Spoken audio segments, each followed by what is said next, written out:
Récemment, je me suis rendu compte qu'en fait, je n'avais aucune compétence intrinsèque. Je ne sais rien faire. J'ai un téléphone, il y a toutes les options, mais moi, personnellement, je ne sais rien faire. En comparaison avec l'homme de Cro-Magnon, lui, le gars, il savait tout faire. Lui, avec toutes les options, c'est un iPhone X, le gars. Et oui, lui, il n'a pas besoin de Uber, de GPS ou je sais pas quoi. Hein. Il monte sur un mammouth, il sait où il va, le gars. Snapchat, pourquoi faire? Montrer sa teub aux gens, il était déjà à poil. De quoi tu parles?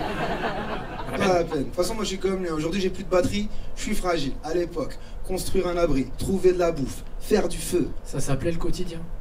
Aujourd'hui, ça s'appelle Koh-Lanta.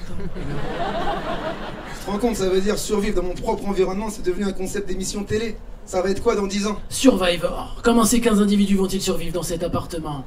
Sans chargeur? Sans le mot de passe Wi-Fi? Trouveront-ils le chemin de la cuisine? Accéderont-ils à la finale qui consiste à lire un livre en entier? Sans les images? Voilà où je me suis rendu compte que j'étais devenu nul, c'est que je fais plus confiance à mon téléphone qu'à moi-même. Des trajets de 5 minutes que j'ai fait toute ma vie, et ben j'aimais quand même Waze, au cas il connaît un meilleur chemin que moi ce bâtard. Je l'ai fait ce matin, et il m'a dit gauche, droite, tout droit, vous êtes arrivé, vous êtes dans vos toilettes, vous pouvez faire pipi, c'est quand même grave d'en arriver là. C'est grave. Moi je pense qu'on est arrivé au point de, tu sais, des films des années 80, où les machines elles prenaient le dessus sur nous, c'est un peu à la Terminator, tu vois, où ils envoient des cyborgs invincibles pour nous vaincre. Ouais, après pour nous vaincre, il n'y a pas besoin de cyborg invincible. Ouais. On est quand même l'espèce qui est capable de se taper dessus quand il y a une promo sur le Nutella. Tu vois, ça.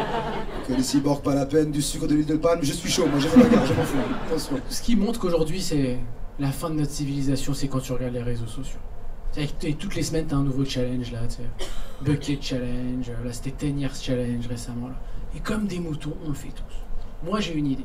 On prend une île un peu isolée au milieu de l'océan, okay, et on crée un grand pont qui va jusqu'à cette île. Et on fait le Va là-bas challenge. Au bout de 3 mois, on enlève le pont. Ok? Voilà, fin du challenge. Hein, on laisse entre eux, ils se démerdent. Voilà. Après, on n'est pas en train de dire que les hommes d'avant, ils sont mieux que nous. Hein. Non, c'est pas ça. C'est juste que l'homme d'avant, il avait moins les capacités de te montrer à quel point il était éclaté. Parce qu'avant, rester chez toi, c'était pas une activité. Il n'y avait pas Internet. T'étais content ou t'étais vénère, pour le dire aux autres, il fallait que tu sortes dehors. Regarde, en 1789, tu leur donnes Twitter, ok? Il n'y a jamais de révolution, c'est pas vrai. Au mieux, il y a un top tweet Louis XVI d'émission. Octogone avec Robespierre. Hashtag ramener la tête à la maison, mais c'est tout ce que t'auras, tu vois ce que je veux dire? Je vais même aller plus loin, toutes les grandes constructions qu'ont fait les hommes. Le Taj Mahal, la chapelle Sixtine, tout ce que tu veux. C'est parce qu'il fallait qu'ils s'occupent, les gars. Bien sûr, ils n'avaient pas de distraction, tu te rends compte? Ils ont construit la Tour Eiffel en 2 ans. 2 ans. Moi, il y a 2 ans, l'ampoule de mes chiottes, elle est grillée. Ah, ça va faire 2 ans que je pisse sous la douche, hein, voilà. Je suis honnête. Ça va pas aller en s'arrangeant, on est de plus en plus poussé à rester à la maison. Et là, avec les progrès qu'ils sont en train de faire sur la réalité virtuelle, la VR, mais c'est sûr qu'on va plus bouger de chez nous, ça y est. Attends, ils sont en train de développer un truc, là, je vous jure que c'est vrai. VR footing. VR footing. VR footing. Ça veut dire que tu restes chouette dans ton canapé, mais ton esprit y croit que tu cours.